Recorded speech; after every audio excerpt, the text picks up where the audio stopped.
kuatkan tekad, kuatkan hati. Negeri ini memanggilmu kawan. Belajar bergerak berbagi untuk negeri.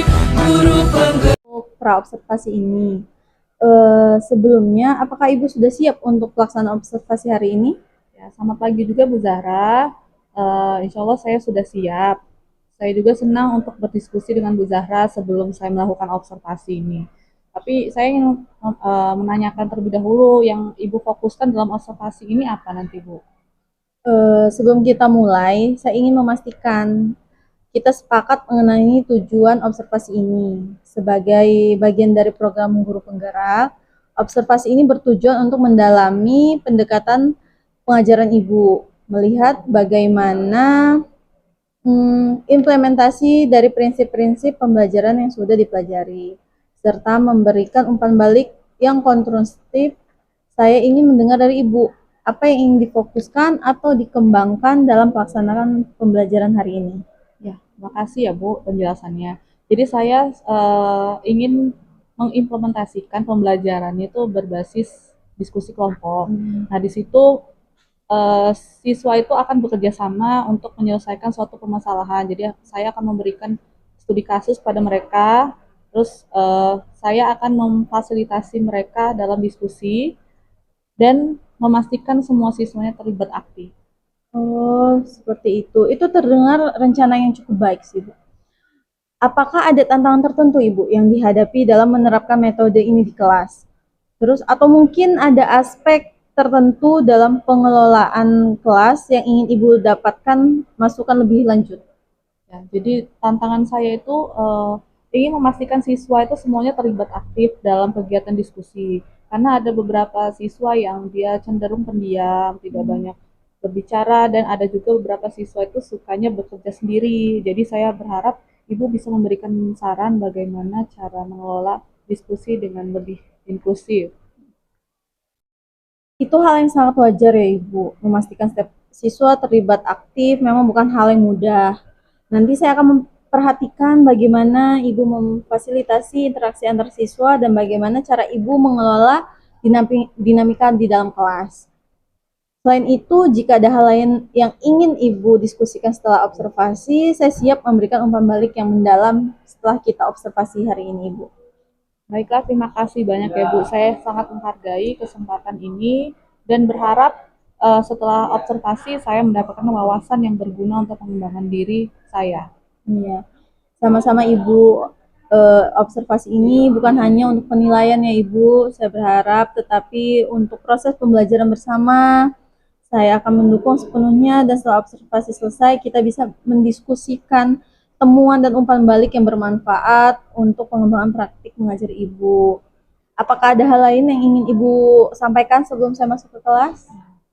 Saya rasa sudah cukup Bu. Terima kasih dan saya akan menantikan umpan baliknya nanti setelah observasi dari Bu Zahra. Sama-sama Ibu, saya akan mulai observasi ya Bu. Sekarang Ibu boleh siap-siap, semoga nanti berjalan lancar dan sukses. Baik. Amin. Terima kasih ya Bu. Iya, sama-sama Ibu.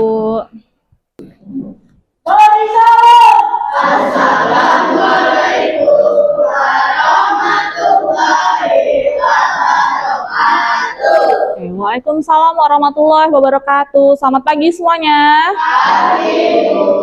Ya, apa kabarnya hari ini? Baik. Nah, udah sarapan? Sudah. Oke. Alhamdulillah. Untuk memulai belajar kita hari ini, lebih baik kita untuk berdoa terlebih dahulu. Silakan untuk ketua kelas memimpin doanya. Siap.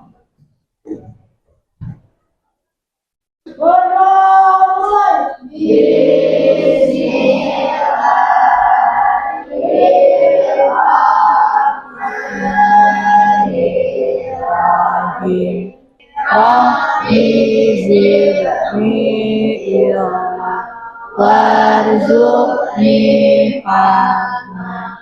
Amin ya rabbal alamin.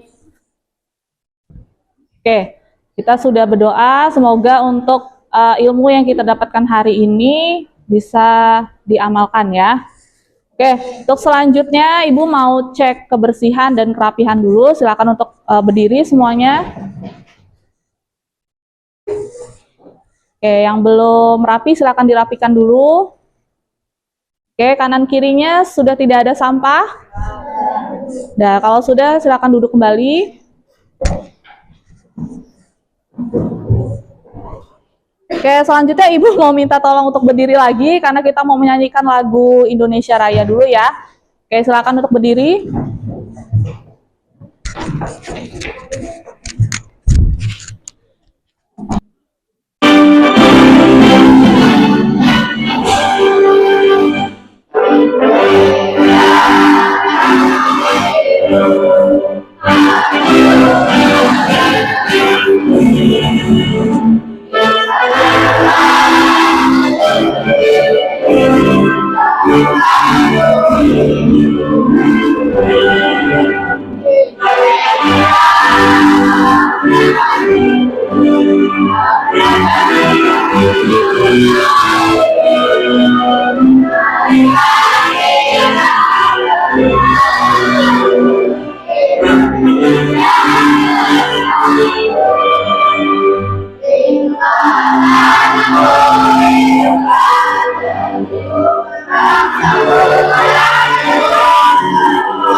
Biar konsen ya, kita mau ice breaking sebentar ya.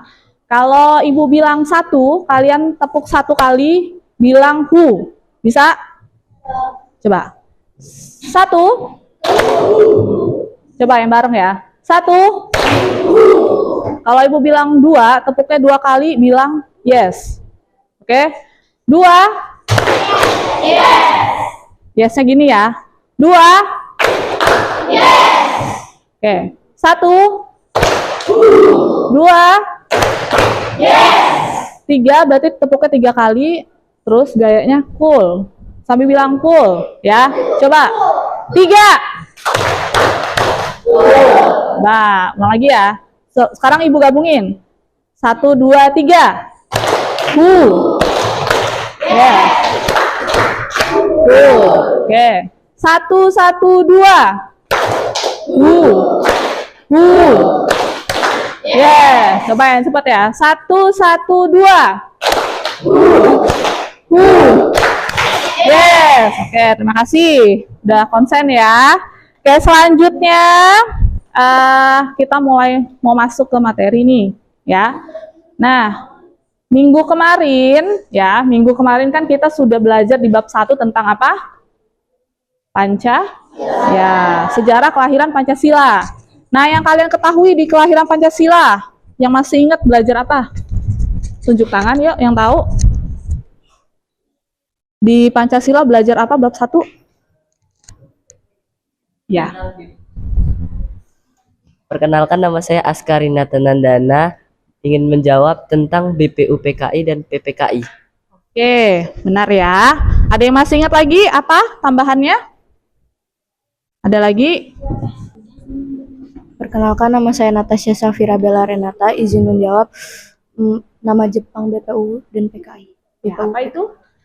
Dan Dokuritsu Dunbi B Osaka. Kosakai. Oke, benar sekali ya. Tepuk tangan untuk teman kita. Ya.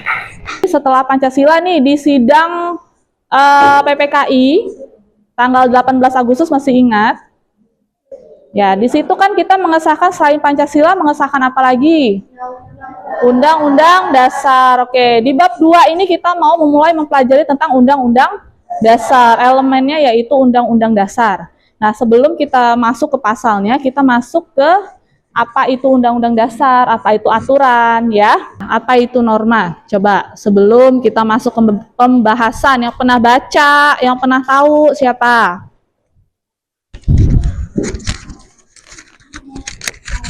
Oke. Aturan-aturan yang berlaku di masyarakat. Oke, benar sekali, aturan yang berlaku di masyarakat.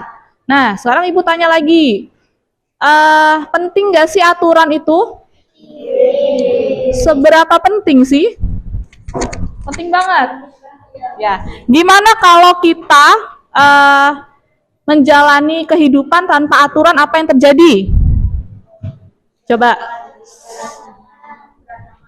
Berantakan. Oke, ada lagi? Gimana? Banyaknya pelanggaran. Oke, banyak pelanggaran. Karena kenapa? Banyak yang merasa kalau saya salah, tidak ada yang menghukum. Makanya kita perlu adanya aturan. Nah, ini dipelajari dari kelas 7 biar kalian tahu nih, aturan itu sangat penting. Nah, contoh aturan yang kalian tahu apa? Contoh yang ada di sekolah. Tidak boleh membuang sampah sembarangan. Tidak boleh membuang sampah sembarangan. Kalau buang sampah sembarangan kenapa? Lingkungan jadi kotor. Lingkungan jadi kotor. Ada lagi? Contoh aturan lagi? Apa? Contohnya, misalkan dilarang apa gitu. Memakai atribut lengkap. Oke, memakai atribut lengkap. Ibu akan menyampaikan materi, ya. Sebelumnya ini kelompoknya sudah terbagi ya, menjadi 5 kelompok. 1, 2, 3, 4, 5. Ada 5 kelompok. Jadi tayangan ini silahkan ditonton, ya. Kemudian nanti tolong dicatat inti-inti pentingnya, ya. Kemudian nanti akan Ibu bagikan LKPD kelompok, dan itu akan didiskusikan bersama teman kelompok kalian. Setelah itu nanti akan kalian presentasikan di depan kelas. Oke, paham? Ya. Silakan untuk menonton terlebih dahulu ya.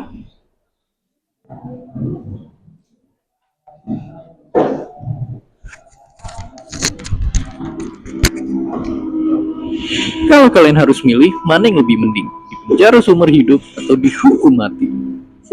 Coba jawab dan ceritain alasan kalian di kolom komentar.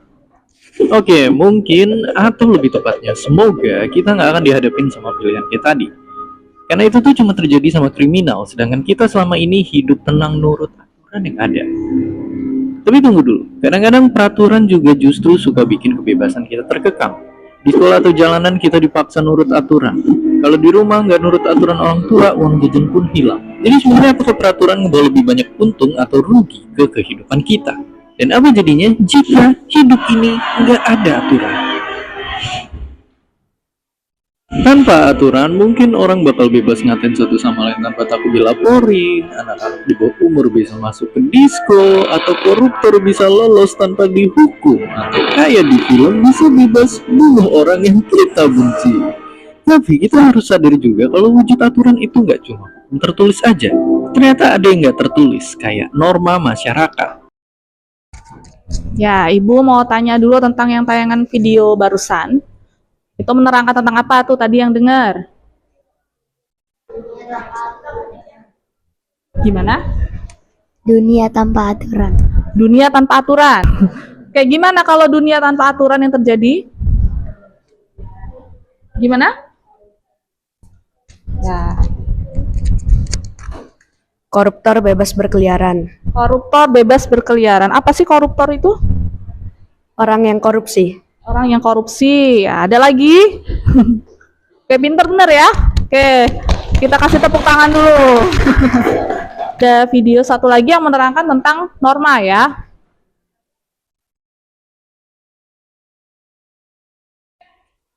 Mungkin kamu sudah tidak asing dengan istilah yang disebut norma. Namun, apakah kamu sudah tahu apa itu norma? Nah, kali ini Great Kids bakal membahas tentang apa itu norma, mulai dari pengertian, jenis-jenis, dan fungsinya. Secara sederhana, norma adalah kaidah atau aturan tidak tertulis yang berisi perintah, larangan, dan sanksi. 1. Norma agama. Norma agama merupakan pedoman hidup manusia bersumber dari Tuhan Yang Maha Esa. Sedangkan sanksi adalah konsekuensi atau hukuman yang diberikan kepada seseorang yang melanggar peraturan. Sanksi norma agama adalah dosa yang balasannya akan diterima di akhirat nanti. 2. Norma kesusilaan. Norma kesusilaan adalah peraturan tidak tertulis yang bersumber dari hati nurani manusia. Norma ini mendorong manusia untuk senantiasa berbuat kebaikan dan mencegah perbuat keburukan.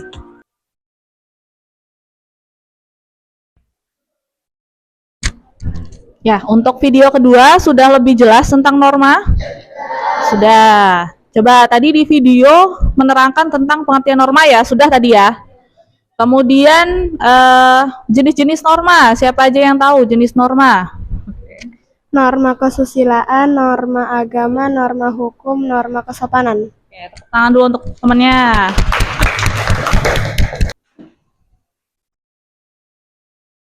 Sikap atau aturan yang asalnya dari hati nurani manusia.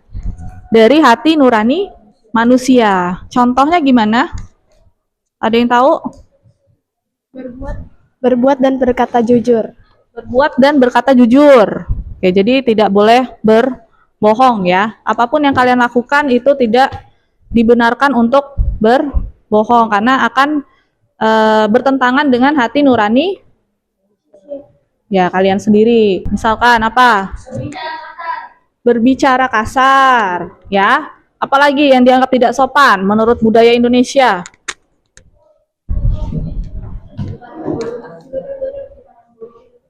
Ya, sifat yang buruknya seperti apa misalkan? Membentak orang tua. Membentak orang tua. Nah, itu udah masuk ke norma agama juga, itu udah durhaka itu ya. Ya, dia masuk kesopanan, itu juga mengejek teman ya. Mengejek nama orang tua, mengejek teman dan lainnya itu udah termasuk melanggar norma kesopanan. Kalau pelaksanaan norma kesopanan seperti apa yang bagusnya? Kamu dianggap sopan seperti apa? Mengucapkan terima kasih setelah ya diberi pertolongan. Kalau habis dibantu bilang terima kasih. Apalagi? Menghormati Guru yang sedang berbicara di Norma agama adalah sekumpulan kaidah atau peraturan hidup manusia yang sumbernya dari wahyu Tuhan Yang Maha Esa. Ada lagi sama ya. Jadi kita ini kan di Indonesia ini berbagai macam agama ya. Ini tidak dibenarkan satu aja. Intinya semua agama itu intinya satu. Maksudnya semuanya mengajarkan tentang kebaikan. Tidak ada agama yang mengajarkan keburukan, ya. Jadi kita melakukan sesuatu itu ada sumber ajarannya dari Tuhan atau agama atau kitabnya masing-masing. Norma hukum apa itu? Norma hukum adalah peraturan mengenai tingkah laku manusia dalam pergaulan masyarakat dan dibuat oleh badan-badan resmi negara serta bersifat memaksa sehingga perintah dan larangan dalam norma hukum harus ditaati oleh masyarakat. Jadi kalian itu harus bisa menjelaskan pengertian norma dan jenis-jenisnya. Tadi udah tahu pengertian norma apa? Apa tadi? Norma adalah kaidah atau aturan yang disepakati oleh setiap anggota dalam Ya. Jenisnya, berarti macam-macam norma tadi. Norma agama.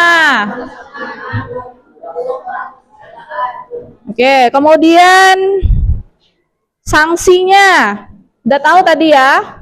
Nanti akan kalian lihat ulang contoh pelaksanaan Kemudian untuk yang nomor 3 sama 4 ini, pentingnya norma dan menunjukkan sikap kritis, itu nanti akan kalian lihat waktu LKPD diskusi ini. Oke, yang belum nyatet silakan. Ini norma agama tadi ya. Norma agama intinya awalnya aturan ya. Norma agama adalah aturan yang bersumber dari ajaran agama masing-masing. Norma kesopanan contohnya mengucapkan ya, kalau di sini ada slogan 5S, senyum, sapa, salam, sopan, santun. Menggunakan bahasa yang santun ya. Jadi kalau menyapa, coba menyapa guru gimana? Coba siapa yang bisa menyontohkan? Ketemu nih dari jauh, udah dari jauh, kayak mana? Salim. Ya, assalamualaikum, Bu. Salim ya. Kalau misalkan gurunya jauh gimana? Dikejar. Jangan dikejar. Ya cukup kan tadi kan kita punya slogannya. Senyum, salam, sopan, santun. Kalau misalkan kamu ngelihat dari kejauhan nggak bisa dihampiri, senyum aja, jangan teriak. Ya ini nggak masuk di sini nanti. Kan harus pakai bahasa yang santun. Kalau sama orang tua tidak boleh berteriak. Ada apa namanya situasi, ada studi kasus ya. Nanti ada situasinya, silahkan dibaca. Nah, ini kelompok 1, nah ini contoh kelompok 2 ya. Ini ada situasinya, silahkan dibaca, kemudian ada pertanyaannya, silahkan dijawab. Ada 5 soal dari situasinya. Contoh pertanyaannya seperti tindakan yang mungkin dilakukan, norma yang dilanggar. Nah, itu silakan berdiskusi dengan temannya masing-masing, teman kelompoknya. Disatukan semua pendapat teman-temannya. Ya, pastinya kan beda-beda nih. Kemudian kalau sudah selesai, nanti kita akan presentasi di depan. Oke, ada pertanyaan? Kelompok 1 ya. Ya, jawabnya di belakang kertas aja ya. Kedua, nilai-nilai atau norma yang bertentangan di situasi ini apa? Ya, karena dia merasa bimbang ya. 3, pilihan tindakan yang mungkin dilakukan Andi. Ada, nah ini kan banyak nih orangnya nih. Pasti beda-beda jawabannya ya. Menurut kamu si Andi ini harus apa? Nah, kamu harus bantuin temennya. Kalau menurut kamu gimana? Udah dibaca?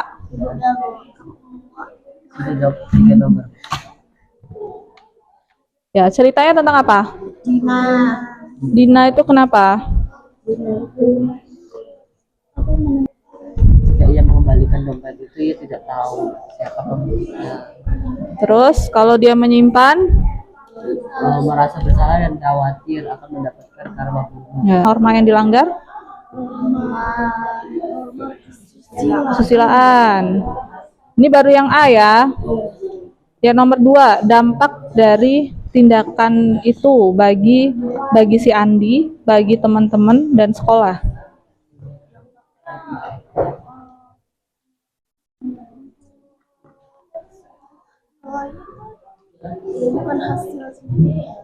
Ya, ini kalau bagi individu itu bagi si Andinya, kalau dia nyontek, dia bakal dampaknya apa bagi dia? Tidak tahu materi, itu dampaknya bagi Andi. 5, yang kita pelajari, apa kisah yang kita dapat? Tidak boleh berbicara kasar.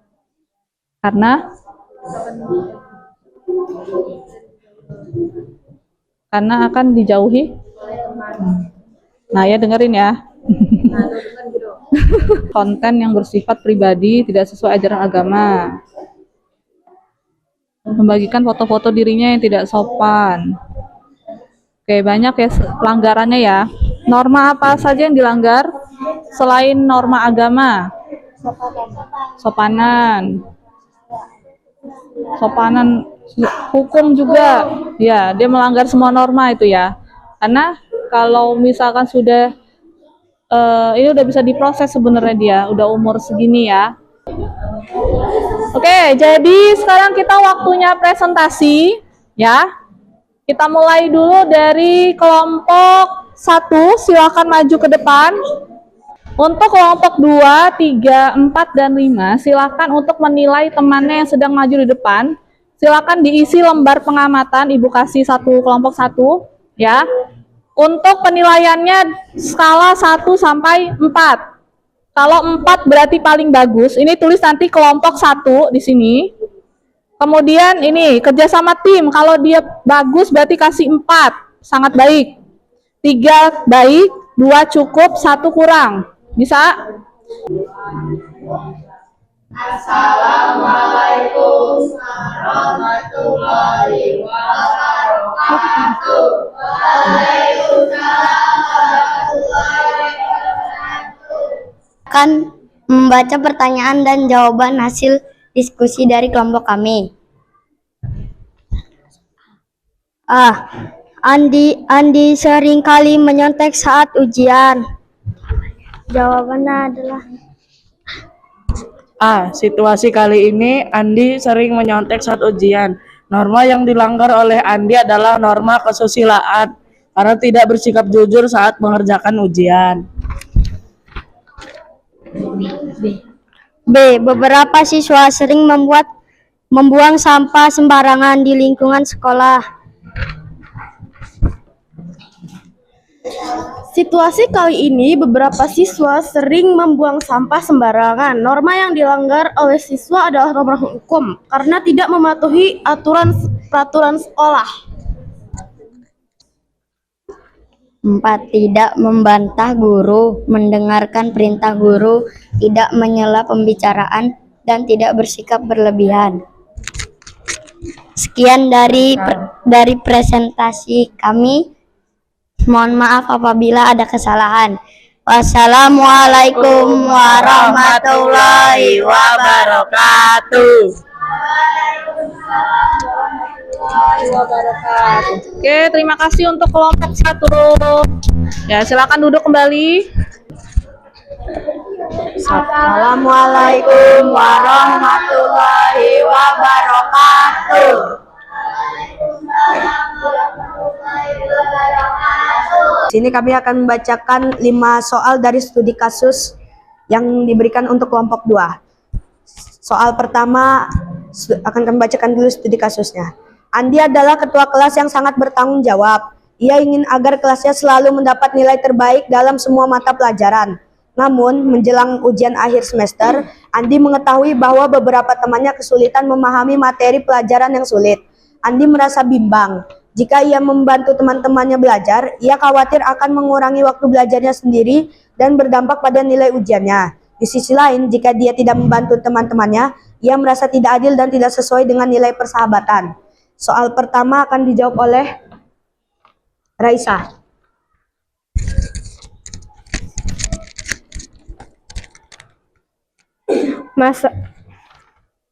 Masalah utama apa yang dihadapi Andi? Masalah utama yang dihadapi oleh Andi adalah Andi merasa kebingungan atau bimbang saat ingin membantu temannya yang belum paham dengan materi pelajaran yang sulit karena ia khawatir akan mengurangi waktu belajarnya sendiri. Analisis kelebihan dan kekurangan dari setiap pilihan tindakan. Kelebihan, ketua kelas yang sangat bertanggung jawab karena ia ingin kelasnya selalu mendapat nilai terbaik dalam semua mata pelajaran. Kekurangannya, Andi merasa bimbang jika ia membantu teman-temannya belajar. Ia khawatir akan mengurangi waktu belajarnya sendiri dan berdampak pada nilai ujiannya. Oke, sekian presentasi dari kelompok kami. Kurang dan lebihnya kami mohon maaf. Kami akhiri. Wassalamualaikum warahmatullahi wabarakatuh.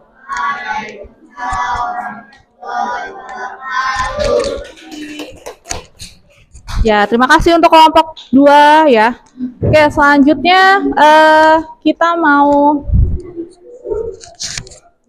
evaluasi dan refleksi dulu ya, Nak ya.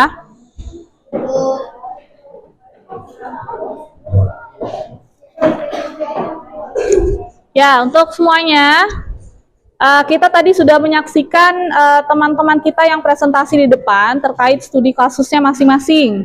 Ya, selanjutnya kita mau mengadakan refleksi ya terkait pembelajaran kita hari ini.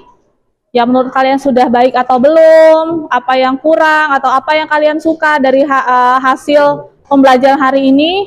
Ini Ibu bagikan sticky note, kalian tuliskan di sini terkait pembelajaran hari ini. Misalkan saya suka Bu pembelajaran hari ini karena apa, terus materi yang saya dapat apa, boleh kalian tulis semua di lembar sticky note-nya, paham ya? Kemudian kalau sudah nanti ditempelkan di kertas karton di depan sini. Bisa? Ya, ini Ibu bagikan dulu. Yuk, silakan.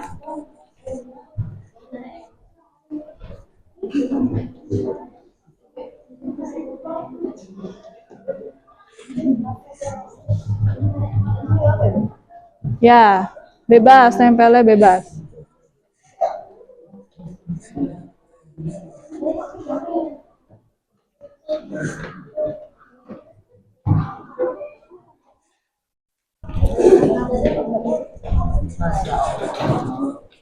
Oke, Ibu bacakan sebagian yang sudah menempel ya. Ya, senang sekali karena bisa presentasi bersama teman-teman dan tahu apa itu norma. Sangat seru. Ini apa nih tadi yang baru nempel nih? Senyum ibadah katanya. Saya hari ini sangatlah senang. Sangat senang karena Bu Tesya kelas ini bisa dipercaya. Cukup baik dan seru bisa bekerja sama antar teman. Ya, pelajaran hari ini sangat menyenangkan. Oke, ada lagi? Sudah?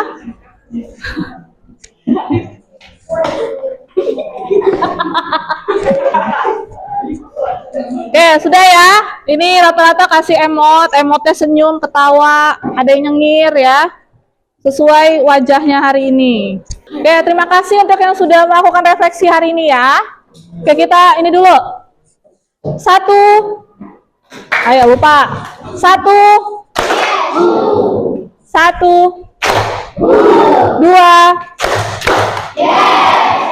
1, 2.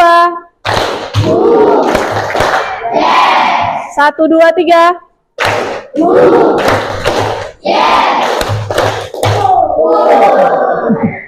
Oke, coba kesimpulannya hari ini apa? Coba, siapa yang tahu keseluruhan pelajaran hari ini? Gimana? Tentang norma. Ya, apa itu norma tadi? Pengertian norma apa? Kaidah atau aturan yang disepakati oleh setiap anggota masyarakat yang berfungsi sebagai pedoman berperilaku dalam hidup. Oke, ada lagi? 4 jenis norma. Norma agama, norma hukum, norma kesusilaan, dan norma kesopanan. Oke, terima kasih. Ini Ibu acak ya tanyanya ya. Sanksi norma kesusilaan. Sanksi norma kesusilaan apa? Ya, mau jawab. Rasa gelisah, Bu. Rasa gelisah, oke. Contoh pelaksanaan norma hukum. Nah, coba yang lain, ayo.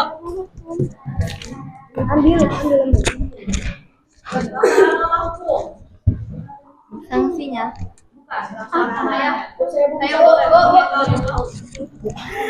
Tidak melakukan tindakan pidana korupsi yang melawan hukum.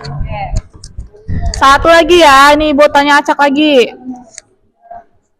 Contoh pelanggaran norma kesusilaan.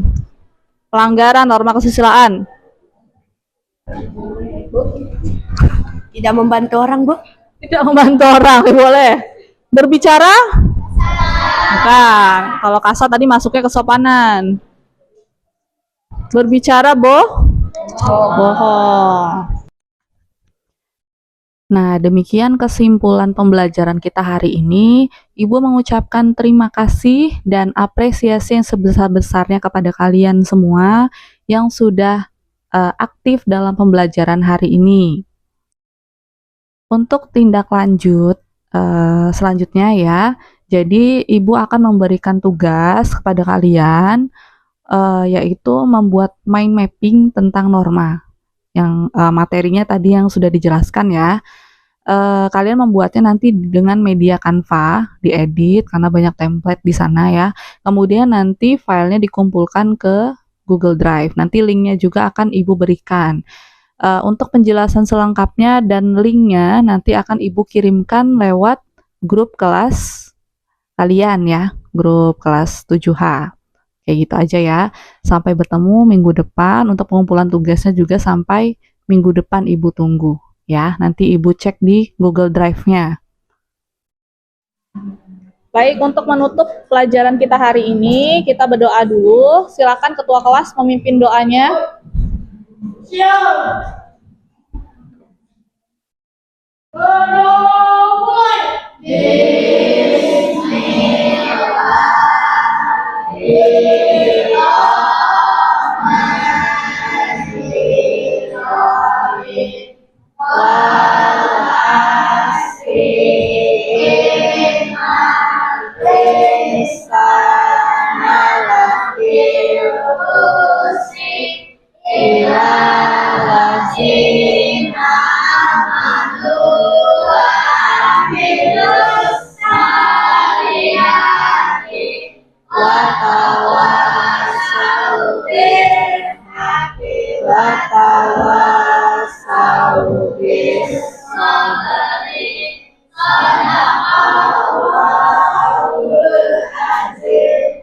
Baik, Ibu akhiri.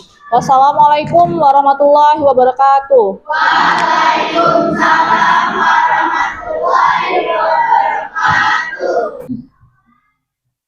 Assalamualaikum warahmatullahi wabarakatuh. Waalaikumsalam warahmatullahi wabarakatuh. Apa kabar Bu Email, Bu Tesya? Alhamdulillah baik. Alhamdulillah.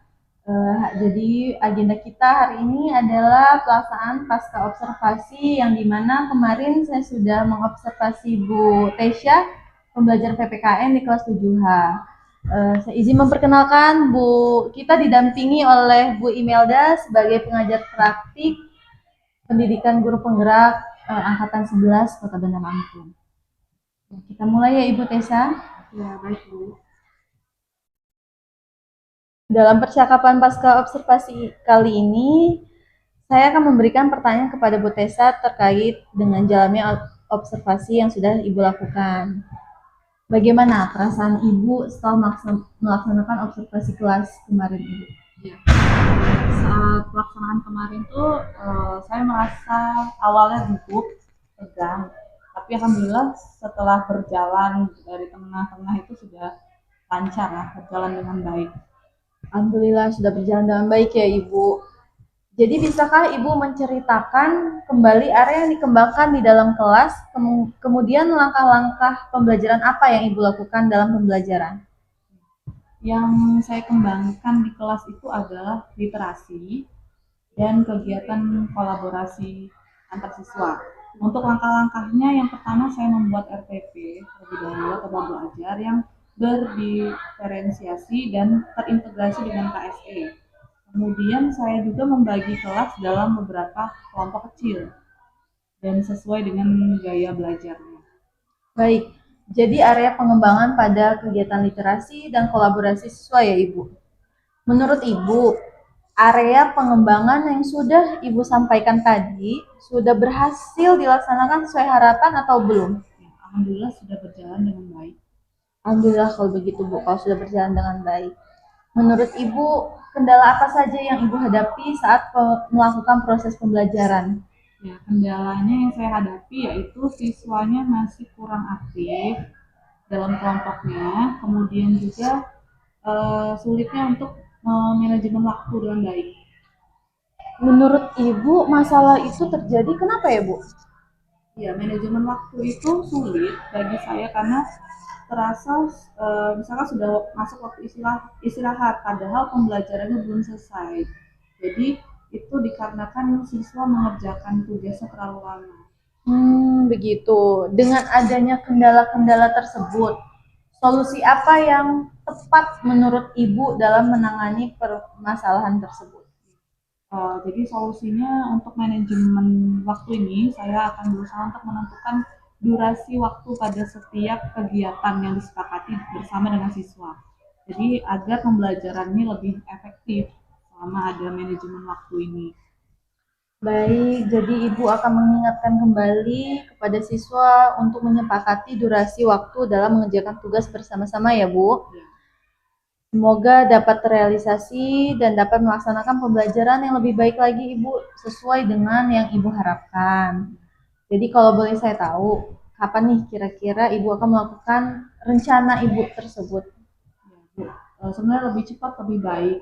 Insya Allah besok di akhir pembelajaran saya akan menyampaikan dan mengingatkan kembali kepada mereka untuk setiap harinya upaya untuk memanajemen waktu dengan baik. Baik sekali Ibu, terima kasih atas jawaban-jawaban Ibu. Semoga rencana Ibu dapat terrealisasi dengan baik sesuai harapan. Baik, akhirnya rangkaian kegiatan supervisi akademik sudah selesai. Saya ucapkan terima kasih kepada Bu Tessa dan Bu Imel sudah menyempatkan waktunya untuk agenda kita pada hari ini. Saya akhiri, wassalamualaikum warahmatullahi wabarakatuh. Waalaikumsalam warahmatullahi wabarakatuh. Benar Bu? Ya, berarti saya salah print ya Bu. Mohon maaf, ini maaf. Jangan belum diklik.